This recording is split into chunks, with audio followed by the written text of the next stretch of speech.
Antonio Villaraigosa, Mayor of the City of Los Angeles. I'm here because there was a Civil Rights Act and a Voting Rights Act. It was an affirmative action program that gave me an opportunity to go to UCLA. And to many, some people will say I came in through the back door, but one thing's for sure, I got out the front. When kids ask me, Mayor, how'd you get here? I say to them, I can read and write. I've graduated from high school, I went to college and law school after that. I think the most critical issue facing the nation, the civil rights issue of our time, is this issue of education. I tell people, education in urban schools across the country has reached a crisis point. It's the new civil rights issue of our time. What I've said is we don't have the National Guard or the U.S. Army blocking the schoolhouse door, but the lack of success in those schools is as insidious as it was during Jim Crow. You look at funding in our schools, it goes with the teacher instead of with the student. So teachers that are more experienced, who make more, usually go to the more affluent schools. In the schools that are in poor areas, it has disproportionately younger, less experienced teachers. We don't compensate for that with more training, with more support for the classroom, because the money doesn't go with the student, it goes with the teacher. And that's got to change. I'm Gloria Romero. I am the state senator for the 24th Senate District here in East Los Angeles, and I am the chair of the Senate Education Committee along with the Fiscal Review Committee on Education. To be chair of Senate Education and to have oversight of fiscal review makes me a leading voice for education reform and change, and just saying it as it is with respect to education in California. We are about 47th in the nation when it comes to how we fund students in California. We cannot just say it's about the money.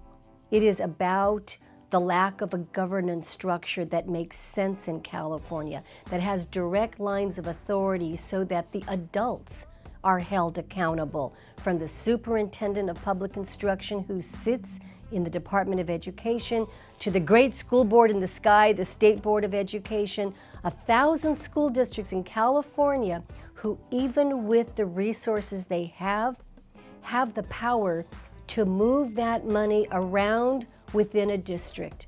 So this is not just about money.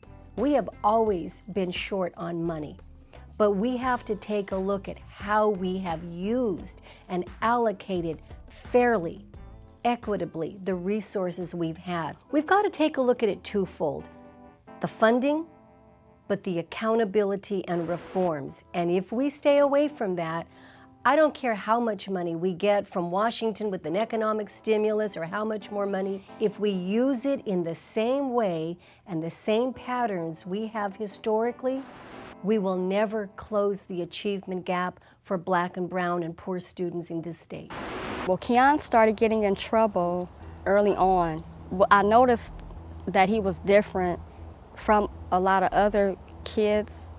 When he was a toddler, he wouldn't think about what he would do. He would just do it, run out in the street. And I was like, oh, you know, something is wrong. He's too hyper. And people would tell me, okay, he would calm down and he'll grow out of it. He's just a boy.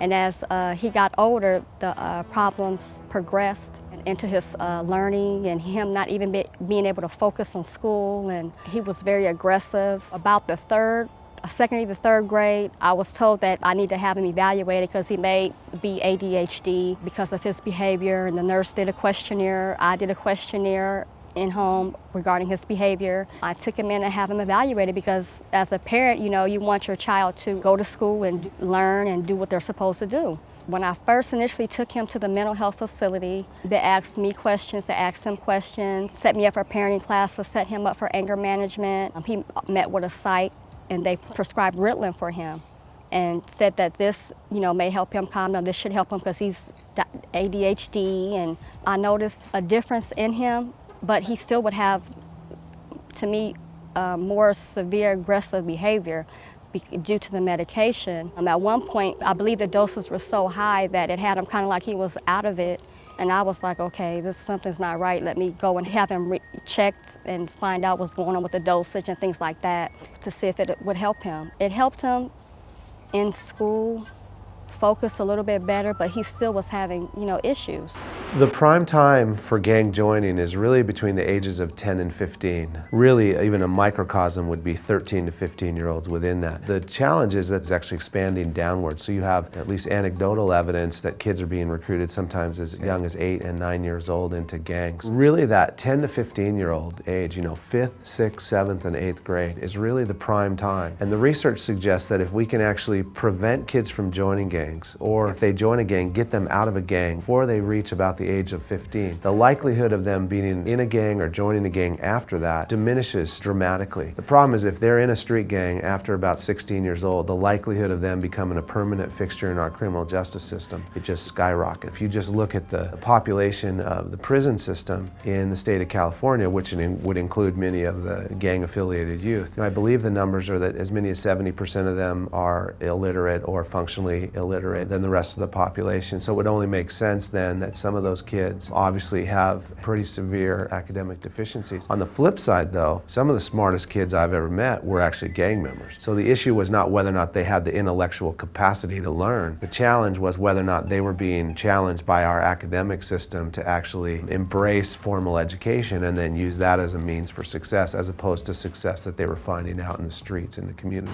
We do have currently a partnership with the school system here in Los Angeles to work together. Now, I can't always say that was the case. In fact, we put a prosecutor on campus at Markham Middle School, and when we first went there to do that, we weren't actually allowed on campus to give them this resource. Of course, Markham is one of those schools that the superintendent, Ray Cortines, has said they had just given up on. But one of the first things I did is I asked my prosecutor to ask the kids what they want. And you know what was number one on their list? Stricter teachers. They wanted order, like all of us want. They just didn't know where the perimeters were. It didn't mean they weren't going to breach them. They're 13-year-old kids. They didn't breach those perimeters, but they didn't know where it was. We redid the way that kids come and go from that campus. We got a computer lab, 2 of them actually. I was actually engaged in a lawsuit with a company that had computers, and I said, well, you want to finish this lawsuit? And they said, sure, fine, but then put computers on campus at Markham. And they did. We went about trying to bring order or discipline to the delivery of education at Markham Middle School. With respect to gangs, I've talked to my gang prosecutors, some of which have 20, 30 years of experience fighting gangs. They tell me that they've never known a gang member who wasn't first a truant. They cut class first, then they join gangs. And I figure, well, keep them in class or keep them out of gangs. But you're not going to keep them in class and in school unless that's a very engaging place for them to go, where they know when they show up there, there are going to be adults who are going to demonstrate that they care about that child's future. And I think that's the answer to many of our problems, certainly dealing with gangs here in Los Angeles.